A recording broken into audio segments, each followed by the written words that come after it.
dígale, con una alegría, dígale: es grato tenerte hoy en la casa de Dios. Es una bendición estar aquí al lado tuyo. Dígale al que está a su lado: hágase sentir en la casa de Dios en esta hermosa tarde.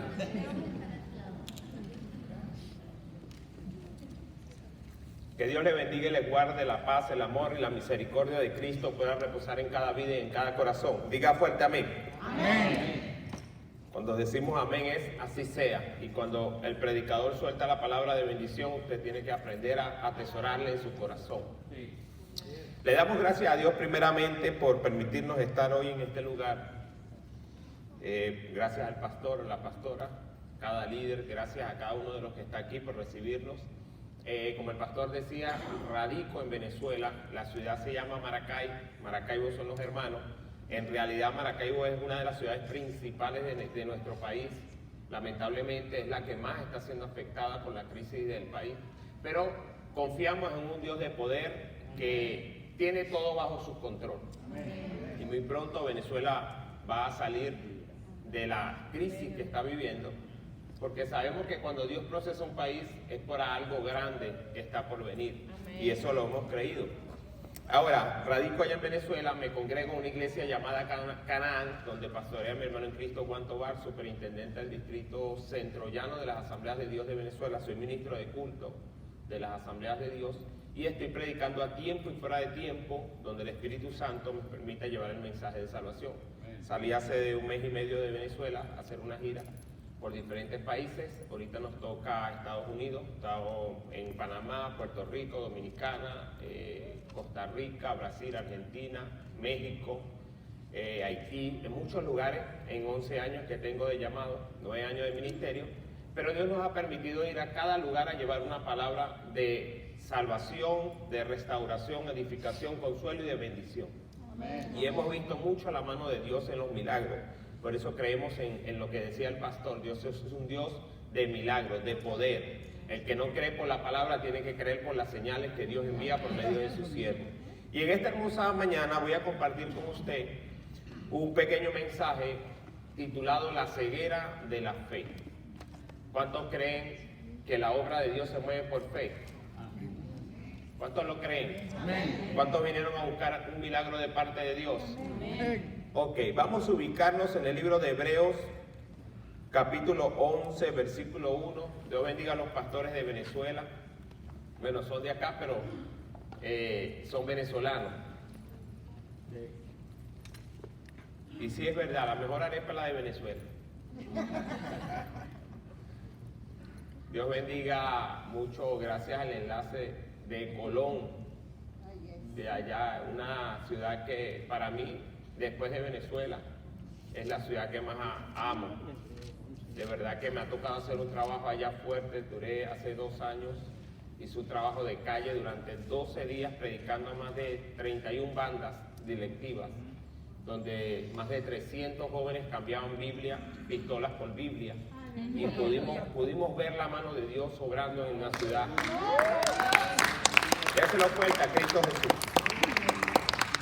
Un día Dios me envió a esa ciudad y empezamos a hacer un trabajo de calle, y de verdad Dios dio buenos resultados en la ciudad, y le damos gracias a Dios por eso. Y por eso tengo mucha afinidad con el panameño, porque me ha recibido en su país como un panameño más, y de verdad que ha sido mucha bendición Panamá para mi vida y para mi ministerio. Entonces, ¿estamos todos ubicados? Ok. Vamos a darle lectura en el libro de Hebreos, capítulo 11, versículo 1. Y quiero que preste mucha atención a la palabra que Dios nos va a ministrar en esta tarde, porque una simple palabra como un Dios te ama, un Cristo te ama, puede transformar la vida de una persona. Entonces, atentos a lo que Dios nos va a hablar, que la palabra nos va a bendecir de una manera especial. Dice el libro de Hebreos, capítulo 11, versículo 1. ¿No están traduciendo en simultáneo, pastor? Allá no hay problema. Ok. Libro de Hebreos, capítulo 11, versículo 1, dice al pie de la letra la manera siguiente: es pues la fe, la certeza de lo que se espera, la convicción de lo que no se ve. Lo voy a repetir: es pues la fe, la certeza de lo que se espera, la convicción de lo que no se ve. Padre, te damos gracias en esta hermosa tarde, Rey de Gloria, Espíritu Santo y Cristo Redentor eterno. En esta hermosa tarde vengo delante del trono de gracia, Señor, a implorarte misericordia. Señor, en tu benevolencia, tu amor, Padre, te pido que en esta hermosa tarde me permitas, Señor, un día más delante de ti llevar el mensaje de salvación. Padre, gracias, Dios, por esta palabra, que sea bendita en tu santo nombre, Señor. Amén, amén y amén.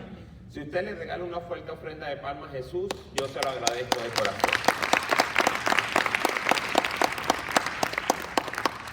Hemos aprendido en el poco tiempo que tenemos ministrando la palabra, es que en diferentes países hay diferentes culturas y diferentes maneras de alabar a Dios.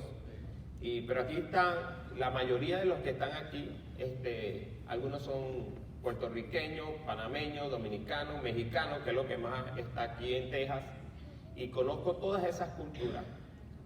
Y sé que el espíritu de cada uno de estos países es un espíritu alegre, es un espíritu que le gusta alabar a Dios, ¿o me equivoco?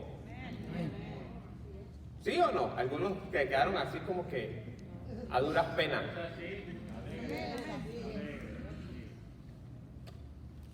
Ok, la ceguera de la fe es lo que vamos a hablar en esta hermosa tarde.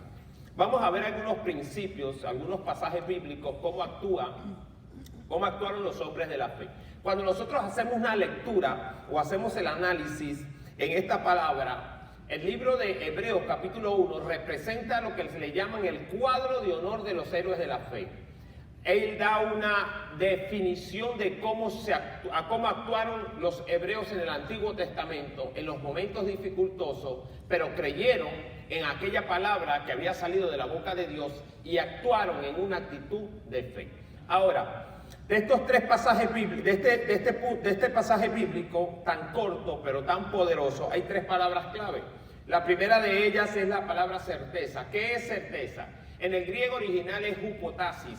Hupotasis es pararse o sentarse debajo de algo. Esto es como que usted vino hoy a la iglesia y se siente en este lugar porque usted confía y tiene la certeza de que la banca va a soportar su peso. Si la banca no tuviese una pata, usted no se sentase. ¿Por qué? Porque simplemente desconfía de ella. Así es la palabra certeza, hupotasis en el griego. Tener la certeza de que toda palabra que ha salido de la boca de Dios para cada uno de nosotros va a tener un cumplimiento. Por muy negativa que usted vea el sistema, el cumplimiento de la palabra se hará. Amén. Ahora, la segunda palabra es esperar, griego, el piso. Esperar o confiar es algo parecido a lo que acabamos de leer. Pero la palabra que más me llama la atención es la palabra convicción. ¿Qué es convicción? Elenjos en el griego. Dice que es prueba o convicción. ¿Cómo es prueba? No es que estamos acostumbrados los cristianos a decir, es que ando en una prueba, es que ando en un proceso, es que estoy en una prueba. No. La palabra prueba aquí es como que usted lo paró el tránsito y le piden la certificación de su documentación, pero también le piden el carnet de circulación del vehículo. Y hay muchas personas, quizás yo puedo ahorita, tengo mi vehículo en mi país, cuando a mí me piden mi vehículo dice que es de mi propiedad. La palabra convicción es tener una certeza, una prueba que certifica que Dios te ha dado algo sobre esta tierra. Esa es la palabra que establece la Escritura aquí. Voy a entrar con una pequeña alegoría y voy a ir acelerando un poco el mensaje, porque sé que tengo un poco tiempo, pero quiero que se vaya bendecido de este lugar por medio de esta palabra. ¿Sabe? Me llama la atención que hace algún tiempo hubo una historia donde una maestra desarrolla una clase a unos niños de 6 años. La mentalidad de la maestra era que Dios no existía. Ella quería darle a entender a aquellos niños que Dios era una mitología, que Dios era una costumbre o algo, una filosofía. Y dice la Escritura que cuando la maestra llega al salón, dice que los niños de aquella edad dice que entran a la escuela y la escuela tenía ventanas y el niño podían visualizar fuera de las ventanas. La maestra le hace una pregunta a un niño llamado Pedrito. Pedrito, ponte de pie. El niño se levanta, se pone de pie y de repente la maestra le dice, sal del salón. Y cuando el niño sale de aquel lugar, resulta y acontece que la maestra le dice, Pedrito, ¿puedes ver la hierba del campo? Sí, maestra, la veo. ¿Puedes ver, Pedrito, las edificaciones? Sí, maestra, lo veo. Pedrito, ¿puedes ver los carros? Sí, maestra, lo veo. ¿El cielo, Pedrito? Sí, maestra, veo el cielo. Pedrito, ¿puedes ver a Dios? El niño comienza a visualizar nuevamente las cosas, ve al cielo, ve alrededor y le dice, no, maestra, no puedo ver a Dios. La maestra dice, bueno, este es el punto que yo quiero enseñarle. Y lo manda a pasar nuevamente al salón y la maestra le dice, jóvenes, niños, el punto de hoy es que todo lo que podemos visualizar es lo que existe y lo que no podemos ver no existe. Entonces el punto de hoy es que Dios no existe, Dios es una filosofía, Dios es un cuento que alguien se inventó porque no le podemos ver y como no le podemos ver no existe. Había una niña que la traían todos los domingos al Nuevo Pacto. ¿Sí o no? Inteligente, y la niña se levanta de la última banca y dice, maestra, disculpe, ¿puedo intervenir en la clase? Y esta niña se levanta, pero ¿sabe qué tenía ella? Un principio bíblico en su vida. Y presentó con 6 años lo que mucha gente quizás no entienda, es apologética, defensa de la palabra de Dios. Y se levanta y dice, maestra, ¿puedo intervenir? Y la maestra dice, claro, María, interviene. María le dice, Pedrito, párate nuevamente, sal del salón. Y le dice, ¿puedes ver las edificaciones? Sí. ¿Puedes ver las hierbas? Sí. ¿Puedes ver el campo? Sí. ¿Puedes ver los vehículos? Sí. ¿Y puedes ver el cielo? Y el niño le dice ya fastidiado, sí, puedo ver el cielo, María. Le dice, nuevamente entra al salón y le dice a la maestra, 2 preguntas más y me voy a sentar. Y la maestra, tranquila, María, pregunta. Le dice, Pedrito, ven adelante. El niño se pone al frente y le dice, ¿puedes ver a la maestra? Y dice Pedrito, sí, puedo ver a la maestra. Una pregunta más. Pedrito, ¿tú puedes ver el cerebro de la maestra? El niño comienza a visualizar, analiza y dice, no, María, no puedo ver el cerebro de la maestra. Bueno, el punto que la maestra nos quiere enseñar hoy es que si lo que podemos palpar y visualizar es lo que existe, esto me da a entender que nuestra maestra no tiene cerebro. ¿Cuántos alaban a Dios por esta niña? La Biblia nos enseña, amados, en el mismo capítulo de Hebreos más adelante, que todo lo que podemos ver y palpar fue creado de lo invisible y que a Dios no es necesario verle para saber que existe, porque el viento sopla de un lado hacia otro, nos da en la cara y no sabemos a dónde va, pero sí sabemos que existe. Y Dios, alabada sea su santa gloria, tenemos la capacidad de sentirlo en nuestro ser, que no es necesario visualizarlo, pero sí hay un Dios. Amén. Gloria a Jesús. Mire, tenemos que entender algo muy poderoso. Y es que para nosotros, cuando la persona viene a la tierra, viene con una porción de fe. Y en la persona que no ha conocido a Cristo, su fe dice o determina que él se va a parar en la mañana y va a comer las 3 veces al día. Su fe determina que él va a salir en la mañana al trabajo y en la tarde va a regresar. Su fe determina que se va a montar en un avión y no se va a estrellar o no va a aterrizar en una montaña. Su fe dice que se va a montar al 7º piso y no se va a caer el ascensor. Su fe es limitada, pero cuando nosotros venimos a los pies de Jesús, cuando nosotros conocimos a Jesús de Nazaret, nuestra fe tiene que ir en aumento y un crecimiento, tiene que convertirse en una fe ciega. La fe natural no puede producir milagros, la fe común no hace milagros, pero la fe, alabada sea la gloria de Dios, que es ciega, que no visualiza, que no se deja llevar por el sistema de vida, que no se deja llevar por lo que dice el médico, por el sistema de gobierno de un país o una nación, que no se deja llevar por circunstancias alrededor. Es una fe que te catapulta a un nivel, óyeme bien esto, a un sexto sentido que te permite conocer lo natural de Dios. Ahora, para la gente, a veces hablamos en un término, y no quiero contradecir algunos algunos compañeros ministeriales. Pero quiero aclarar algo que Dios me ministró un día hablando de este tema. Y es que para Dios todo es natural. Te voy a explicar cómo. Hay una diferencia que lo dice Corintio. Aquellos que son espirituales perciben todo por el espíritu. Y el que es carnal percibe por lo carnal. Pero nosotros tenemos que entender cuando llegamos a Cristo que nuestra percepción es espiritual. Y para Dios es normal levantar un muerto. Para Dios es normal abrir el mar rojo y hacer pasar el pueblo en seco. Para Dios es normal hacer descender maná del cielo. Para Dios es normal hacer milagros, señales y prodigios a favor de nosotros. Quizás para nosotros es sobrenatural ver estas clases de cosas. Pero el Dios que tú y yo tenemos, cuando tú tienes una fe ciega, te introduce en un nivel espiritual que tú comienzas a visualizar lo natural de Dios en tu vida como algo natural. Tú comienzas a ver algo de una manera diferente. Y la Biblia lo establece, te lo voy a mostrar bíblicamente.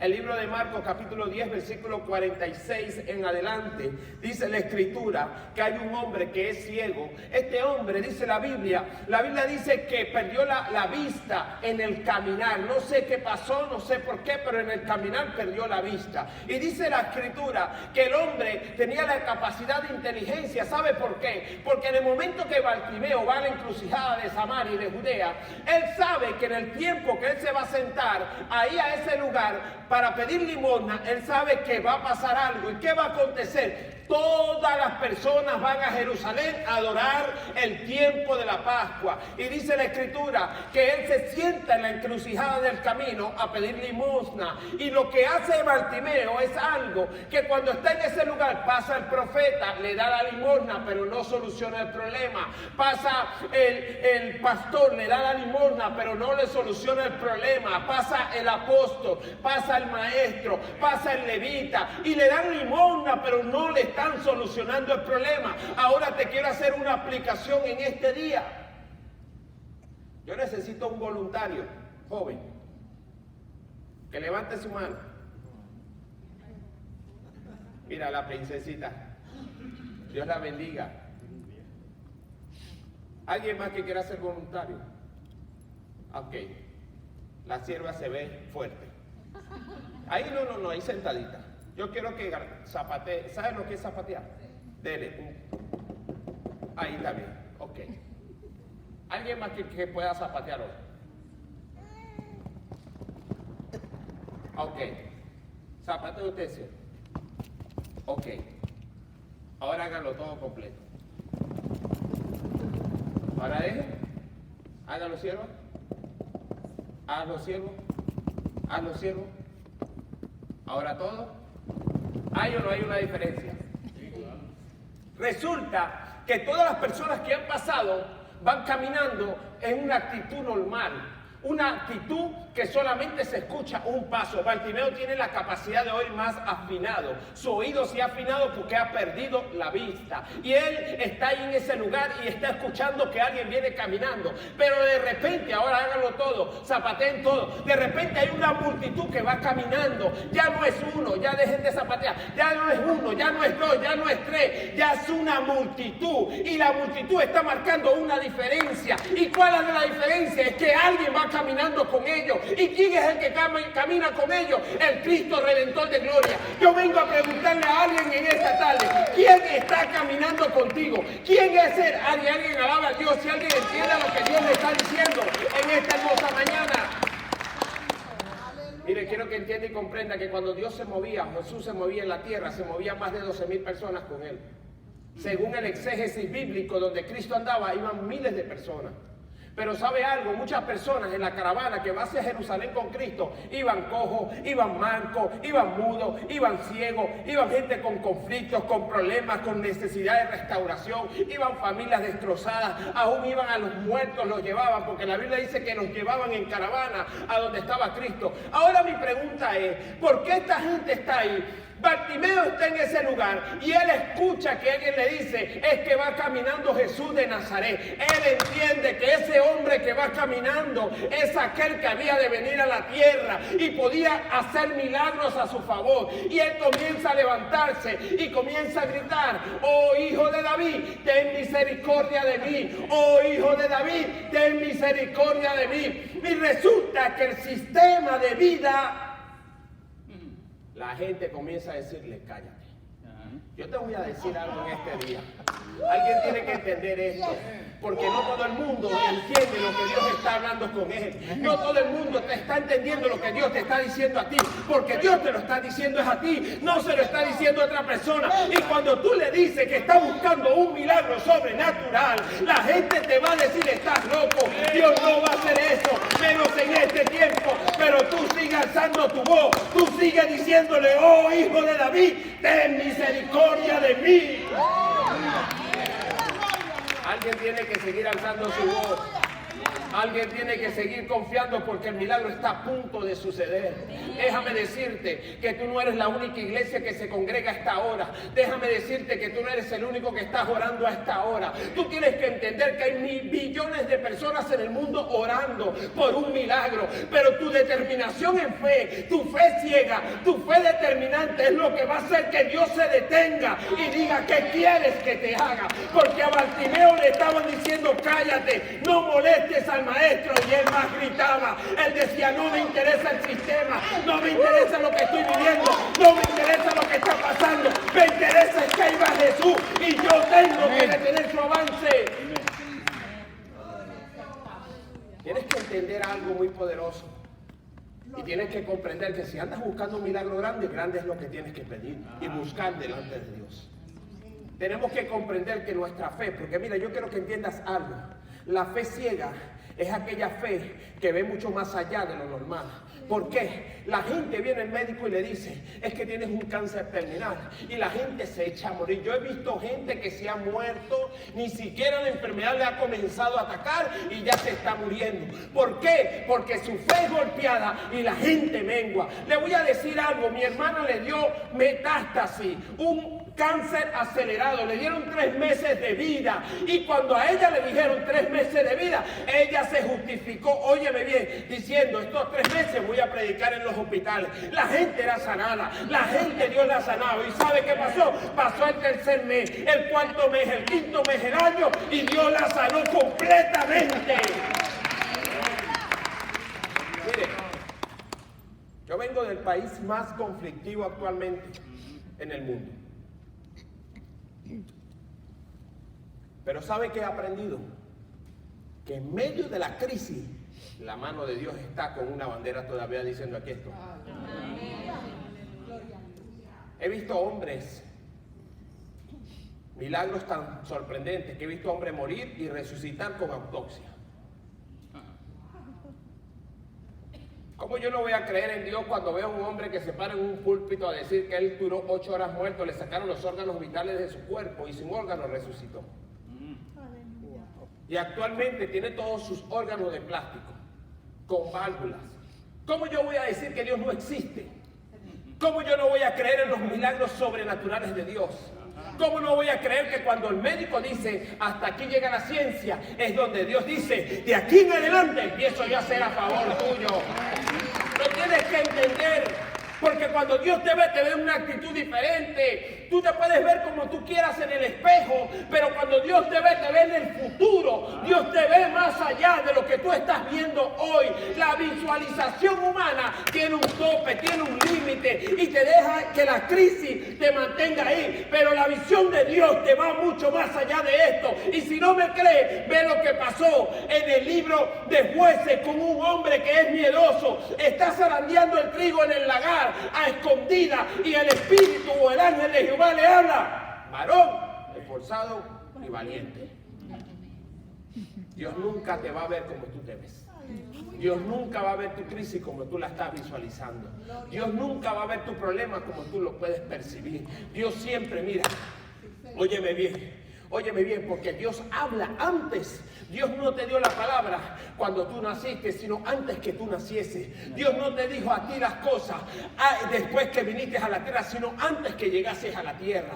Oye algo, amado en Cristo Jesús, porque tenemos que comprender que la fe en Dios de nosotros tiene que ser una fe ciega, una fe firme y determinante en Cristo Jesús, para que Él pueda moverse a favor de nosotros y pueda hacer un milagro en nuestra vida. Mire, una de las cosas más impresionantes, yo he pasado cantidad de cosas, milagros, le puedo hablar de milagros que he visto. Niños, en México me tocó orar por un niño y resucitó de la muerte, periódico y todo, tengo en mis redes sociales. Un día Dios me manda a Estados Unidos, yo no quería venir acá, a mí no me gustaba Estados Unidos. Y yo le decía al Señor, envíame a Europa, yo quiero ir a predicar para Europa. Y Dios me dice, vas a ir a Estados Unidos. Yo no calificaba para una visa americana, porque mi testimonio es bastante fuerte. Y no calificaba para una visa americana. Y cuando llegué a sacar mi visa, 14 personas la devolvieron. Y cuando yo llegué ahí, el hombre quedó confundido, hasta el tiro se rascó la cabeza, no hallaba qué hacer. Y me aprobaron 10 años de visado.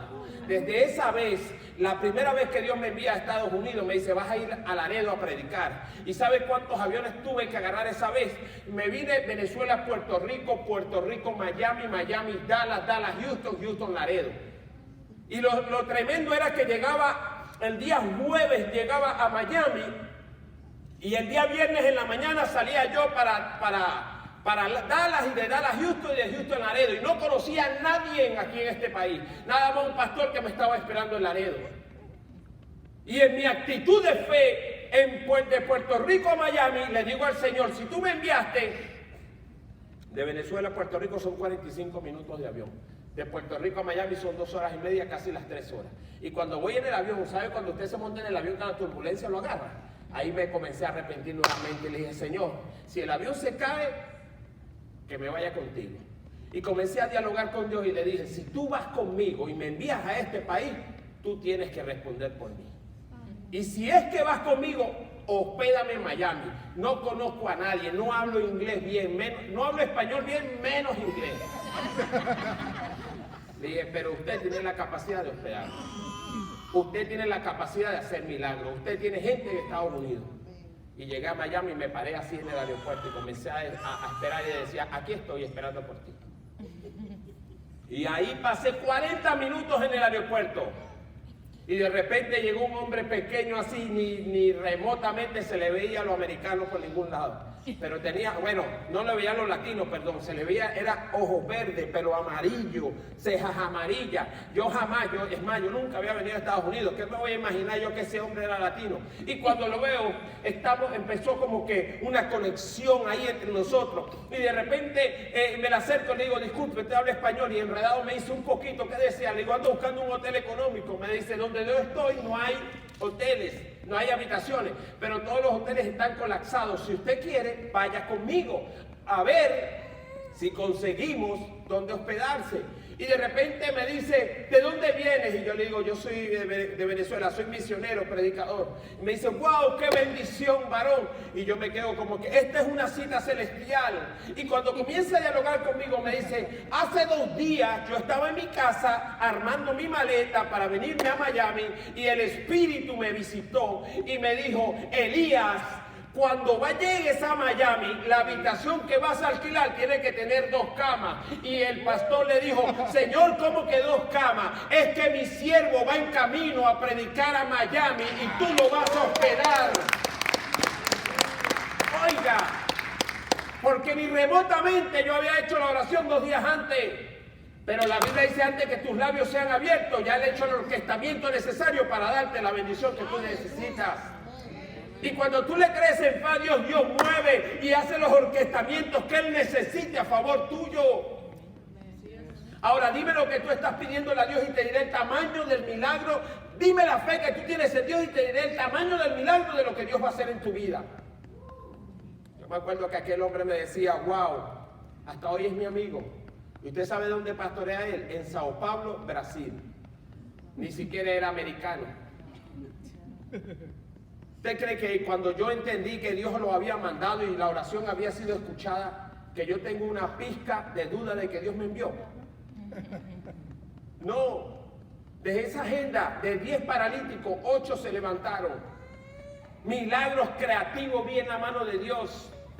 Ahora entendí que la obra de Dios se mueve por fe y que Dios ve una perspectiva diferente en tus circunstancias y que cuando más aprieta la situación, mire, yo estoy viajando fuera de Venezuela desde el 2011, en plena, vamos a decir que Venezuela estaba en el 2011 era la segunda potencia suramericana después de Brasil. Y estaba súper cómoda el país en ese tiempo. Y de ese día yo estoy viajando. Y Dios me ha mandado a cantidad de países. Y uno de los países más difíciles ha sido México.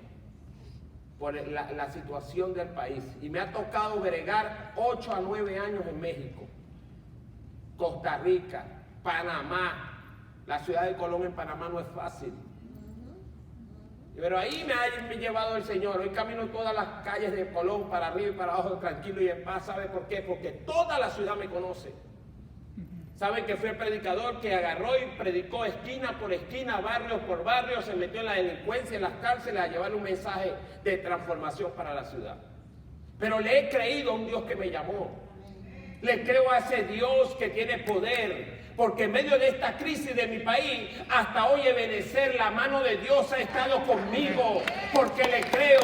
A veces la gente me pregunta, ¿cómo haces para ir a un país tan lejos? ¿Y cómo haces para pagar un avión tan caro? Es que yo le digo, yo no tengo dinero, pero el Dios que yo le sirvo tiene para suplir los viajes, para llevarme a cada lugar, porque le he creído.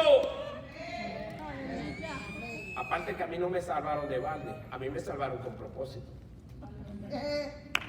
Créalo. Yo no estoy aquí de balde, yo estoy aquí con un propósito. Le voy a dar un cortico, nada más como me llamó Dios. Dios me hace un llamado directo el 16 de enero del año 2008, en una noche bien oscura, donde me fueron a quitar la vida y me dispararon más de 90 impactos de bala, desde donde está la iPad hasta donde estoy yo. Estaba mi amigo tras mío y mi amigo recibió 9 impactos de bala. A mí no me pegaron ninguno, pero en el llamado me mataron mi esposa embarazada de 8 meses. Y desde ese momento Dios se me presentó, oiga, audiblemente me habló el Espíritu y me mostró en una pantalla mi vida. Y Dios me dijo, hasta aquí vives esta vida. De hoy en adelante vas a ser diferente, porque te envío a muchos lugares a predicar el Evangelio y a anunciar mi palabra. Ahora, ¿usted cree que yo voy a creer que Dios no hace milagros, que Dios no guarda vidas, que Dios no tiene propósito en alguien? Ahora entiendo quién es Dios. Ahora mi fe tiene que ir en ascenso. El problema de hoy en día es que muchos cristianos reciben milagros. Hay gente que Dios lo llama en un momento, como a mí, me llamó en un momento difícil y que yo no crea que Dios es real. Hay gente que Dios lo llama de una enfermedad terminal, de un cáncer, de un SIDA, de cualquier circunstancia, de una familia en deterioro, de un padre borracho, una familia con conflicto. En muchas circunstancias te llama Dios, en muchas, hasta en quiebra. Muchas veces Dios permite que la gente llegue a un estado de quiebra para que pueda entender. Me decía un amigo que conocí en México, le fui a predicar y me decía que él fue el que hizo toda la parte del piso del Dallas Cowboys, de los Dallas Cowboys. Él hizo todo eso y me dijo, Julio, cuando yo terminé mi cuenta bancaria tenía más de $3 millones. De la nada fui a lo mucho. Y le hice las casas a los grandes jugadores de fútbol americano. Pero pasó algo, me olvidé de Dios. Y Dios permitió que llegara a la quiebra y me vine en quiebra. Y hoy entiendo y comprendo quién es Dios en mi vida. Entonces nosotros tenemos que entender, amado, y tener una fe tan sólida, porque la Biblia dice: en el mundo tenéis aflicciones, pero confiad que yo he vencido al mundo. La Biblia dice que el que viene aquí hoy, crea que le haya. ¿A quién va a hallar usted aquí? A Dios. Y si Dios está aquí, Él dice, el que viene a Él, crea que le haya, y que Él es galardonador de aquellos que le buscan. Pero si usted viene al culto rutinario, sin confiar y creer que Dios está aquí para solucionar tus problemas, estás en conflicto. vas a seguir una vida cotidiana. Así es. Vas a seguir, bueno, todo lo que te pase. A la gente me dice, a veces, usted cree, yo me enfermo, pero confío en Dios. Sí. En estos días salí, antier, yo tenía que venirme para Houston. Y antier, yo me iba a venir porque entré por Miami. Y yo dije, bueno, no debo hacer inmigración en más otro lado. Y de repente me voy al cruce de México y me dice el Señor, no, tú tienes a juro que salir de Estados Unidos para volver a entrar y darte un permiso para que puedas subir o por avión o por terrestre. Y mayormente hay gente que lo pasan y no lo dejan entrar nuevamente. Y yo agarro mi visa y agarro mis cosas y yo le digo, pero es que no me puedes entrar, ya yo hice mi inmigración en Miami. No, tienes a juro que salir. Y todo el mundo, y si te dejan, y si aquello, y si lo otro, y si no te dejan pasar. Agarré y le dije, el Señor, usted me trajo. Si yo quiero venir a México, o usted me envía a México, me hubiera mandado a entrar por México, pero usted me mandó a entrar a Estados Unidos. Así que a donde yo voy, usted tiene que ir conmigo. Agarré el Padre, el Hijo y el Espíritu Santo y los llevé conmigo al cruce. Y por la misma, había una puertica en el medio del cruce, le hablé a los americanos, le dije, necesito cruzar. ¿Por qué? Por esto, por esto. Ah, sí, pase. No duré ni 5 minutos. Y me vine tranquilo para acá, para aquí. Entonces hay que creerle a Dios. Hay que tener una fe tan sólida que aún en las circunstancias de dificultad, usted cree que Él puede resolver en esas situaciones. Mire, oiga, voy a dar otro pasaje bíblico. Dice la Escritura en el libro de Marcos capítulo 7, 24 y 30, habla de una mujer llamada la Sirofenicia. Si usted analiza la Escritura, los mayores milagros hechos por Cristo fueron a gente inconversa. ¿Por qué? Porque ellos no tenían nada que perder. ¿Hace cuántos años pasó Cristo por tu casa? ¿Hace cuántos años se sentó contigo? Te voy a hablar de esto y voy a cerrar con una aplicación muy poderosa de la palabra. Yo quiero que entiendas algo, porque la Sirofenicia era una mujer cananea. ¿Qué era un cananeo en el tiempo antiguo? Una mujer que vivía en una circunstancia bien horribles. ¿Cómo es esto? ¿Por qué le llama al Señor? Ella le dice, Maestro, Señor, ten misericordia de mi hija que está poseída. Jesús le dice, mujer, no es lícito dar de lo que es de los hijos a los perrillos. O sea, en pocas palabras, la ofendió. ¿Por qué? Porque para los judíos, los gentiles vivían como perros, vivían mal, tenían malas enseñanzas y malas costumbres. Y Jesús le habló conforme a la ley de ese tiempo. Y le dice, le golpea la fe, porque ella va donde Cristo a buscar un milagro. Y Cristo golpea su fe a ver cómo está ella en la fe hacia Él. Y dice la Escritura, y le voy a decir algo, Dios prueba a la gente en fe. A veces Dios nos prueba en fe para ver cómo vamos a reaccionar. Y dice la Escritura que de repente el Señor le dice, mujer, no es lícito dar de los hijos a los perrillos. Y la mujer le dice, sí, Señor, pero aún los perrillos comen de las migajas que caen de la mesa. Te voy a parafrasear un poco esto. Ok, Señor, yo sé que estoy en pecado, yo sé que estoy mal, yo sé que no vivo conforme a la palabra, pero te voy a decir algo, yo no tengo más nada a quien buscar, no tengo a quien más socorrer, y tú eres bueno, tú eres misericordioso, y tu misericordia me puede dar un milagro. Alguien tiene que hablarle a Dios. Oiga bien esto, porque en este tiempo hay gente que está sentada a la mesa, pero le gusta tirarse en el piso. Me voy a explicar aquí. Usted conoció a Cristo, usted le entregó su corazón a Dios y usted es hijo, pero quiere estar sentado agarrando migajas. Y Dios le está diciendo, siéntate a comer y a disfrutar de lo que yo te estoy entregando. Deja de estar recogiendo migajas cuando tú eres príncipe y te puedes sentar a la mesa. Porque vosotros sois malos, dice la Biblia. No lo digo yo, lo dijo el Señor. Vosotros sois malos. Y siendo malos, sus hijos le piden pan y no le van a dar una piedra. No le van a dar una culebra. Entonces el Padre es más bueno que nosotros. Entonces tenemos que entender en este día Que si tú quieres un milagro de Dios, tienes que meterte en la fe ciega para producirlo a favor tuyo. Tienes que creer que Él tiene capacidad y que para eso vino a la tierra. Porque Él vino a morir para darnos victoria a nosotros por sobre todas las cosas. Preparado y capacitado para todo en Cristo Jesús. Ahora, el Señor, y cierro con esto.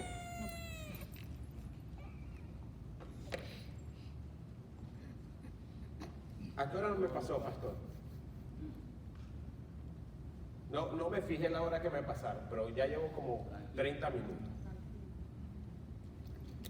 Le estoy predicando lo más pausado posible. Los clips son un poquito más corridos. Pero te voy a explicar una experiencia que tuvo Jesús.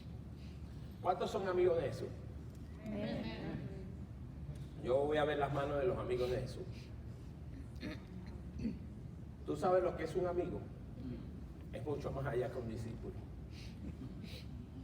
Y el pastor habló algo aquí, y yo lo voy a tomar, sobre la resurrección de Lázaro. Hay un conflicto. Que Jesús, mira, hay una diferencia entre ser amigo y ser discípulo. Porque el discípulo aprende de su maestro, pero el amigo sabe lo íntimo. Por eso Jesús dijo, ya no les llamaré más mis siervos, sino mis amigos. Le voy a explicar.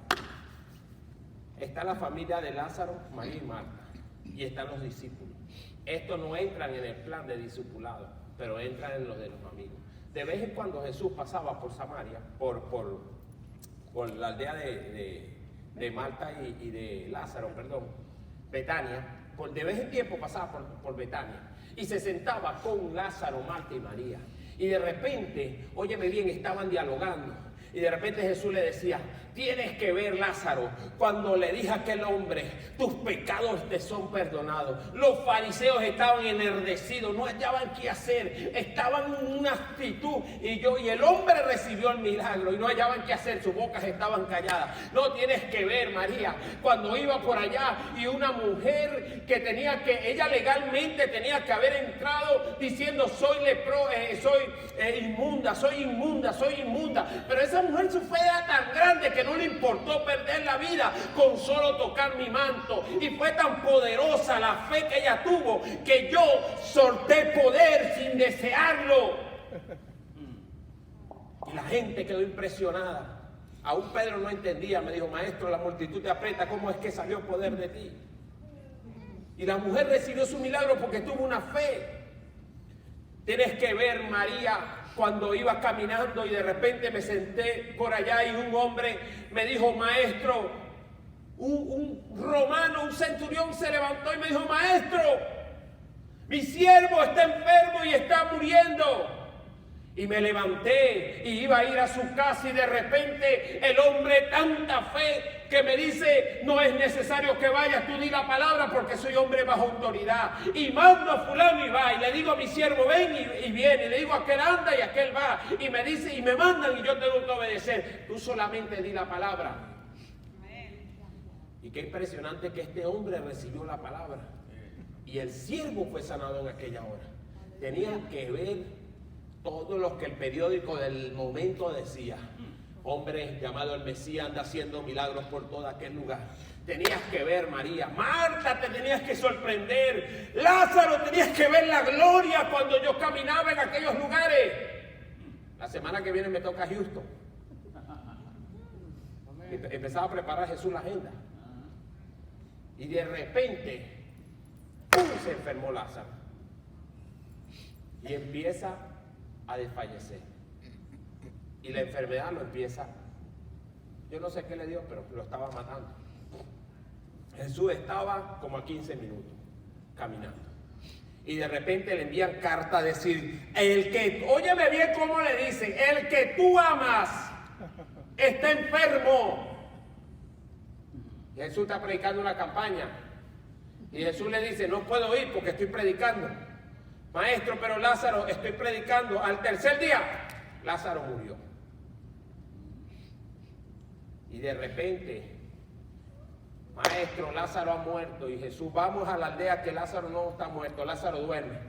Y los discípulos, maestro, si duerme despertará. Y Jesús, menos mal que en este tiempo Jesús todavía no está. Ya Jesús está en el cielo y el Espíritu está aquí haciendo la obra. Pero menos mal que, porque si no, que no fuera dicho a Jesús hoy. Porque los predicadores decimos una generación victoriosa. Pero en aquel tiempo el Señor decía generación incrédula y malvada. Y de repente, amado, Jesús va descendiendo a aquel lugar. Y la primera que se encuentra es a Marta y le dice, maestro, si fueses estado aquí. Le está reclamando, hermano, a Jesús que no llegó a tiempo. Si fueses estado aquí, mi hermano vivirá. ¿Usted sabe qué estaba pasando? Los gusanos se lo estaban comiendo. En 4 días un cuerpo humano está en estado de putrefacción. No había habido un milagro tan poderoso como el de ese hombre. Pero era necesario que él muriera. Porque la gloria de Dios se iba a manifestar mayor en su vida. Y algo está pasando porque Jesús está probando la fe de Marta y María. Y de repente el hombre está ahí pudriéndose y viene la otra y le dice, maestro, si fueses estado aquí, mi hermano, hija, no te he dicho que si creyeres verás la gloria de Dios. Si creyeres verás la gloria de Dios. Tu hermano va a resucitar, sí, en el día que venga el arrebatamiento y el rapto. Yo le fuera dado con el micrófono. No estás entendiendo quién es. Mira el que está a tu lado. El problema que tenemos a veces, que no entendemos quién es Dios. Y mientras no entiendas quién es Dios, el milagro se atrasa. Y dice la Escritura, oiga, que de repente el maestro le dijo, ¿dónde lo pusiste? Maestro, tiene 4 días, hiede, está podrido. ¿Usted cree que los gusanos que hicieron cuando Jesús comenzó a caminar hacia aquel lugar? Voy a parafrasear un poco, cada punto de la comida, de la carne que se habían comido, tuvieron que devolverla al sitio donde estaba. Usted sabe que el gusano, la larva tiene la capacidad de renovar el tejido. Bueno, cada larva que se había comido tejido tuvo que devolverla a su sitio. ¿Sabes por qué? Porque había llegado el Rey de Gloria a aquella tierra. Y cuando el Rey de Gloria llega a aquella tierra, o a tu tierra, o a tu casa, o donde tú estás, algo tiene que suceder a favor de alguien. Alguien tiene que recibir un milagro de Dios. Y si no me cree, hoy lo vamos a probar. Oiga, porque no me importa lo que estás pidiendo, ni el tamaño de tu milagro.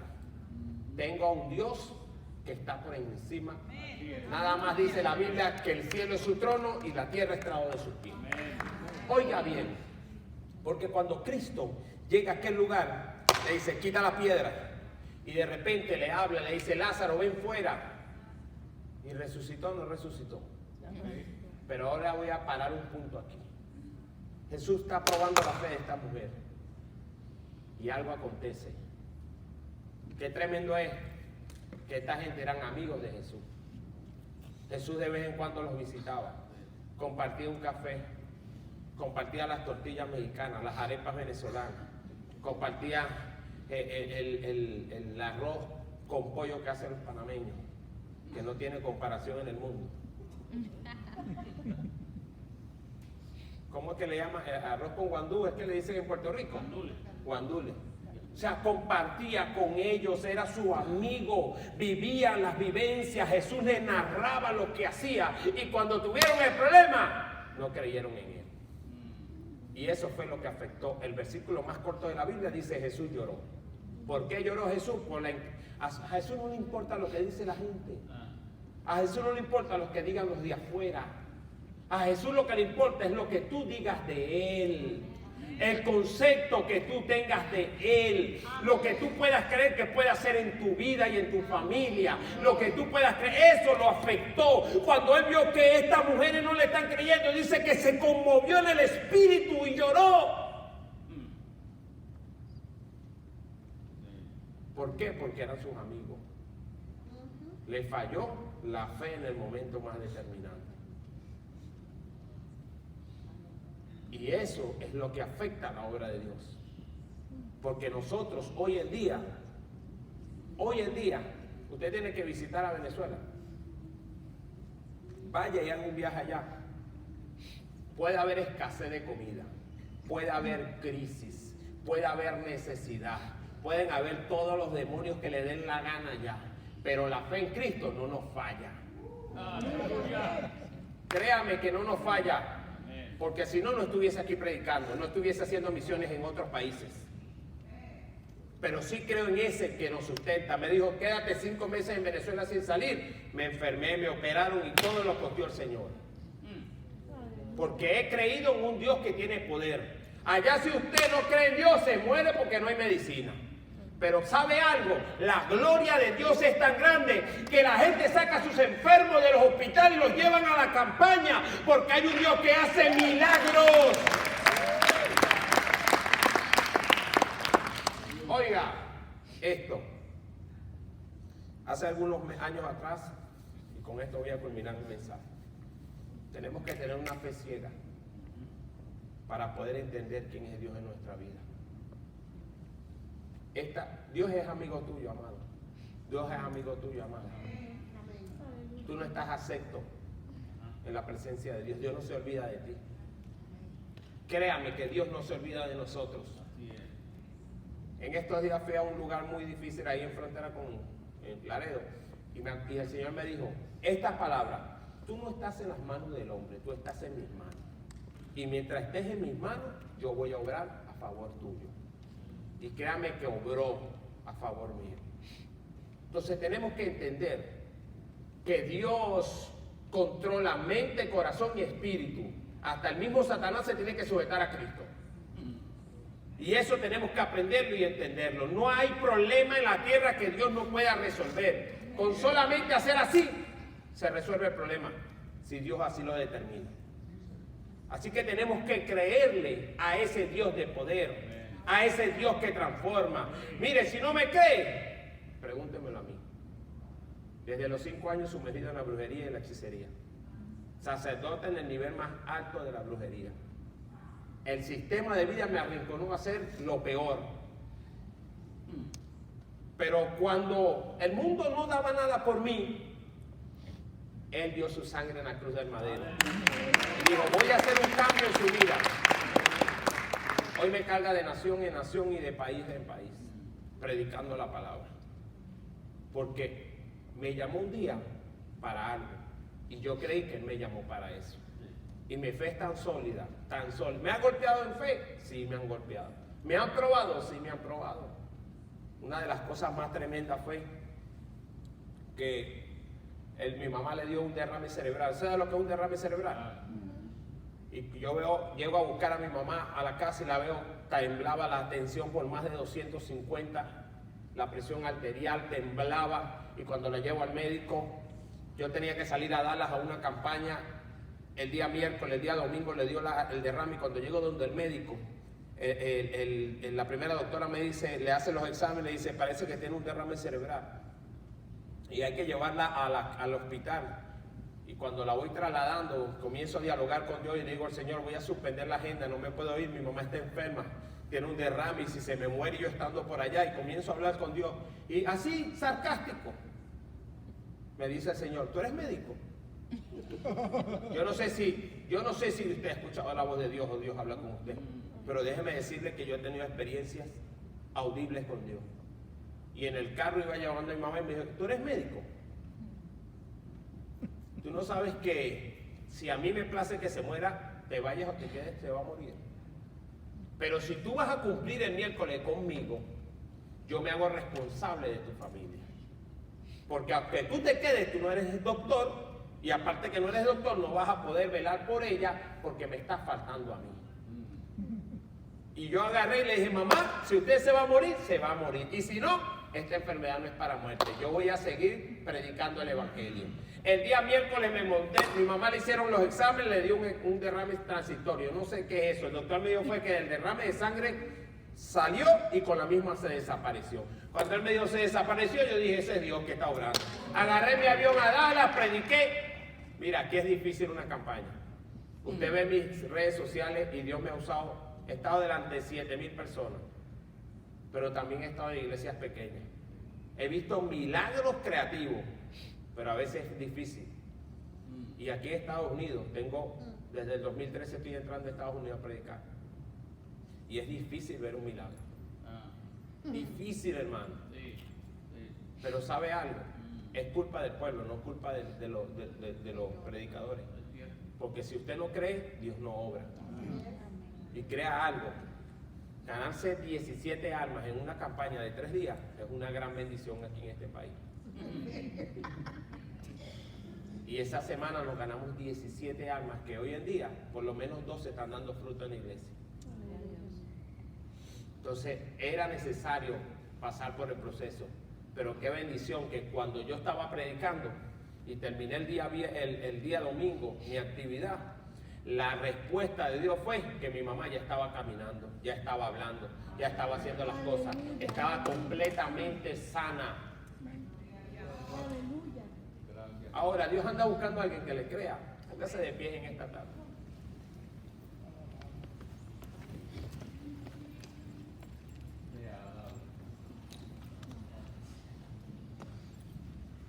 Normalmente no sé cómo se ministra aquí, pero yo voy a administrar.